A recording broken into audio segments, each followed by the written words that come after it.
2026వ సంవత్సరం మార్చి నెల 11వ రాశి కుంభరాశి.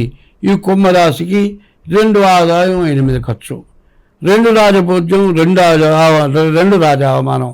మార్చి 19 నుంచి 2026 మార్చి 19 నుంచి 2027 మార్చి వరకు కూడా ఈ కుంభరాశి పరిస్థితి ఏమిటంటే ద్వితీయంలో శని ఉన్నాడు.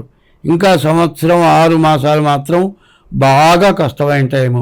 మీరు సంపాదించినట్లు మరి బాకీలు కట్టాల్సిన పరిస్థితి బాగా ఎక్కువగా కనబడుతున్నది.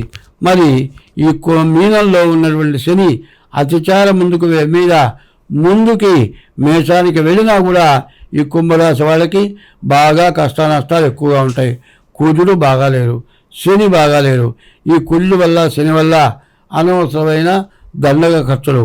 ద్వాదశాష్టమ జన్మస్థం శని అంగారకో గురు కుర్వంతి ప్రాణ సందేహం స్థాన చలనం ధనక్షయం అన్నారు. మరి ఉన్న చోటు నుంచి ఇంట్లోంచి వెళ్ళిపోవాలి, చేసే ఉద్యోగం నుంచి బయటికి వెళ్ళిపోవాలి. ఉన్న డబ్బులన్నీ ఖర్చు అయిపోతాయి. బతకడం చాలా కష్టంగా ఉంటుంది. బతకటమా చావటమా అన్నంత బాధలు ఎక్కువగా ఉంటాయి. కాబట్టి ఈ కుంభరాశి వాళ్ళు చాలా జాగ్రత్తగా ఉంటే మంచిది. డేట్ ఆఫ్ బర్త్ ద్వారా జాతకం చూపించుకోండి. ప్రతి సోమవారం ఈశ్వరుడికి అభిషేకం చేయించుకోండి. ప్రతి శనివారం శనికి అభిషేకం చేయించుకోండి. మీకు అన్ని విధాలా బాగుంటుంది.